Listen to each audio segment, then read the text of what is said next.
Sétimo ano, tudo bem com vocês? Aqui é o professor Júlio. Hoje nós vamos falar do capítulo 7, lá na página 142, a Terra envolta em gases, tá bom? Peguem o livro de vocês, acompanhem aí e vamos lá.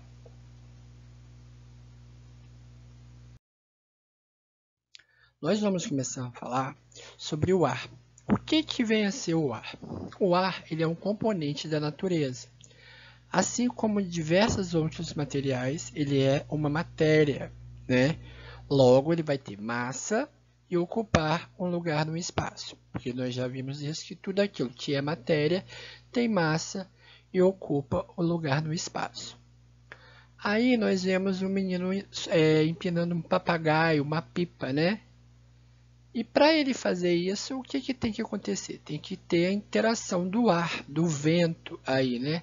Na camada da atmosfera, para conseguir suspender esse objeto, esse brinquedo aí no ar, né? Para fazer essa brincadeira. Outra coisa que nós podemos ver como que o ar tem massa e ocupa lugar no espaço, é que se nós pegarmos uma garrafa sem tampa, mergulharmos ele num pote com água ou num tanque, numa piscina, nós vamos ver que o que vai acontecer? A garrafa vai começar a entrar a água ali dentro e soltar borbulhas, soltar bolhas de água ali, né? Por que solta essas bolhas de água? Porque a água está tomando o lugar do ar que preenchia ali aquela garrafa. A água vai retirar o ar que está ali e vai tomar aquele lugar que o ar estava preenchendo na garrafa. Então a gente pode observar, fazendo diversas outras experiências, que o ar tem massa e ocupa lugar no espaço aí. O ar ele tem diversos componentes, né? Nós sabemos que nós sabemos que a mistura do ar é composta por diversos componentes aí. Nós sabemos também que misturas são aquelas que são compostas por duas ou mais substâncias, né? Ou seja, para ocorrer uma mistura, tem que ter interação de duas ou mais substâncias aí. O ar ele vai ser o quê? Uma mistura dos gases, como eu já falei, entre eles o gás oxigênio, o qual a maioria dos seres vivos vai utilizar para a respiração, na respiração, né? Mesmo quando esses indivíduos são de ambientes aquáticos, como os peixes, eles vão utilizar esse gás oxigênio também. Eles vão respirar esse gás que ele é dissolvido na água, né? E nessa composição do ar estão presentes quais tipos? Estão presentes gás nitrogênio, gás oxigênio, gás carbônico, o vapor de água e outros gases aí em menor quantidade. Nós vamos falar um pouquinho de cada um aí nessa aula. Começando aí pelo gás nitrogênio, representado pela fórmula química N2. Nós vamos precisar gravar essas fórmulas químicas aí, essa representação química, tá, galera? O gás nitrogênio ele é o gás presente em maior quantidade no ar atmosférico, tá? Ele é fundamental para a vida na Terra. Os animais eles não podem obter esse gás diretamente do ar. Como que eles fazem? Algumas bactérias presentes no meio ambiente são capazes de utilizar esse gás nitrogênio. Como que elas vão fazer? Elas transformam esse gás nitrogênio em sais, né, que são absorvidos pelas plantas. Aí os animais vêm, se alimentam dessa planta aí que vai ter o nitrogênio fixado nela, e então os animais vão assimilar esse nitrogênio por meio dos alimentos. Eles absorvem esse nitrogênio por meio do alimento. Nós não utilizamos o gás nitrogênio em nosso organismo. Quando respiramos, a quantidade desse gás que passa pelos nossos pulmões, ele é devolvida para o meio ambiente, sem sofrer nenhuma modificação. Então a gente inspira esse gás e devolve na mesma quantidade para o meio ambiente. Tá? Aí tem uma fotinha aí, um saquinho de batata. O que isso quer dizer? Muitos alimentos podem ser conservados por atmosfera modificada, né? Por um ar modificado ali. Uma técnica que vai extrair o gás oxigênio e mantém principalmente o gás nitrogênio dentro da embalagem. Então esse gás vai ser mantido ali para poder conservar aquele produto. Então quando a gente pega aquele saquinho de batata Ruffles, que a gente sofre aquela a gente fica decepcionado, que veio um pouco vazio, não está tão cheio quando a gente esperava, como a gente esperava, é porque ali dentro tem o gás oxigênio e tem também o gás nitrogênio que está conservando aquela batatinha ali para ficar bem gostosa, para a gente poder comer ela depois ali, tá? Nós temos também o gás oxigênio, representado pela fórmula química O2, tá? Ele é um gás fundamental, de fundamental importância para os processos vitais seres vivos em nosso planeta, tá? Ele vai ser utilizado principalmente na respiração da maioria deles. As algas, as plantas também vão absorver esse gás oxigênio na respiração, mas através da fotossíntese, tá bom?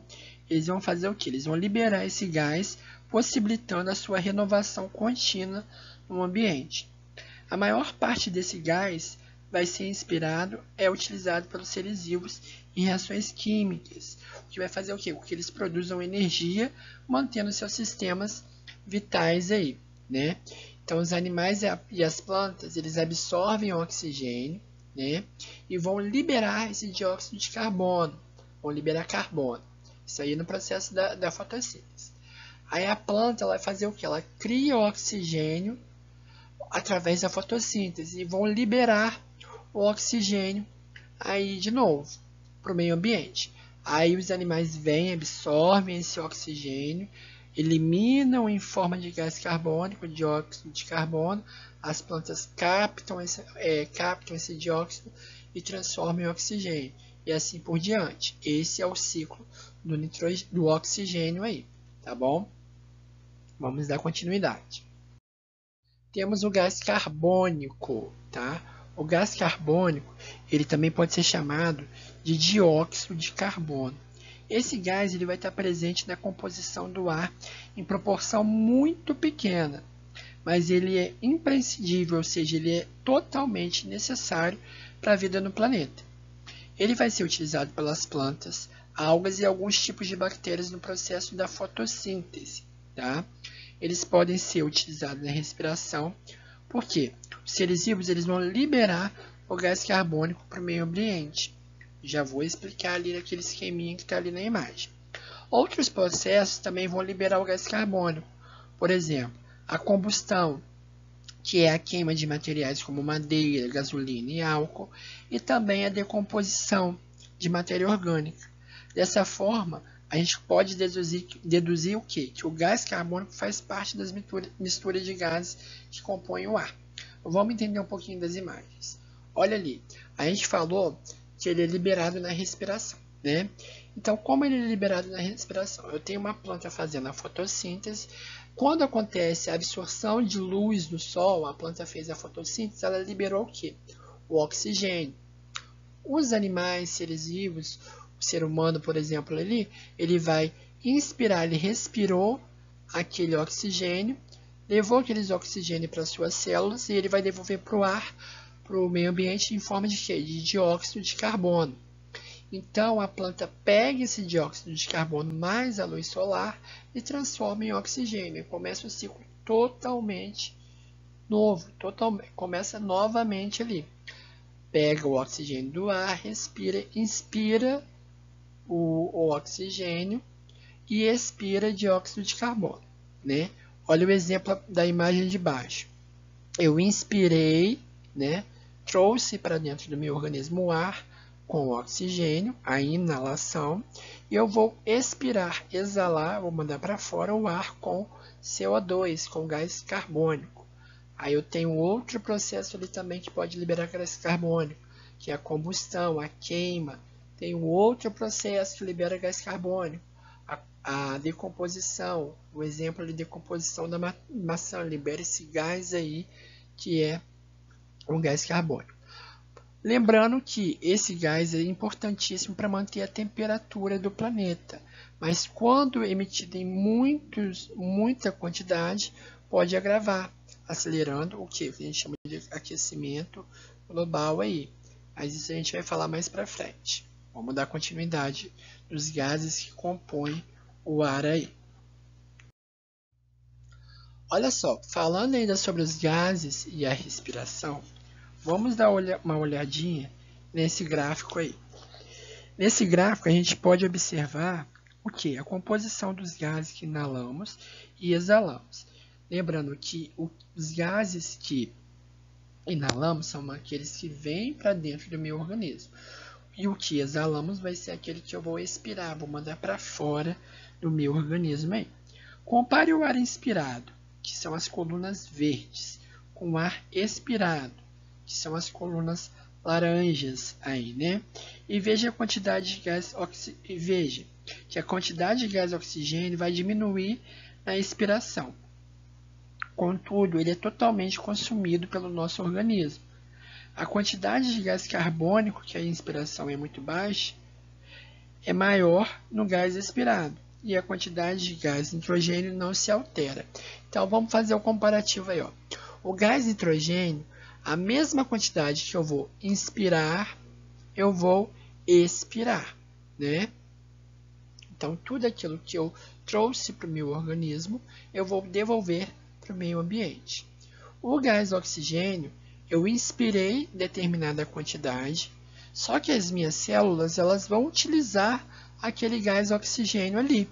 Então, elas vão fazer uso daquele gás oxigênio. Então, eu vou devolver para o meio ambiente uma quantidade um pouco menor, certo? O gás carbônico já é ao contrário. Eu inspiro pouca quantidade de gás carbônico, mas as minhas células, ao usar o oxigênio que eu inspirei, as minhas células vão fazer uma troca gasosa. Elas vão devolver esse oxigênio em forma de gás carbônico.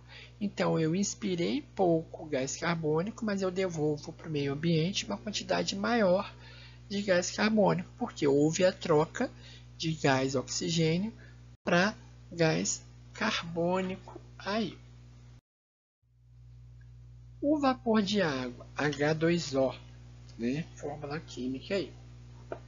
Ele é importante para manter a temperatura do planeta, colaborando assim com a retenção de calor. Então, ele ajuda a manter a temperatura do planeta aí. Quando esse vapor de água se condensa, ele passa para o estado líquido, formando as nuvens, né? Que irão dar origem a chuvas aí, fazendo ter um equilíbrio térmico aí do nosso planeta. Eu tenho também na composição do ar a presença de outros gases, por exemplo, o hidrogênio e os gases nobres. Esses gases eles vão corresponder a menos de 1% da composição do ar, certo? Mas assim como o nitrogênio, eles não são aproveitados pelo nosso organismo na respiração. Eles vão entrar e sair no nosso corpo em igual quantidade. No próximo vídeo, nós vamos falar um pouquinho do hidrogênio e desses gases nobres aí, tá bom?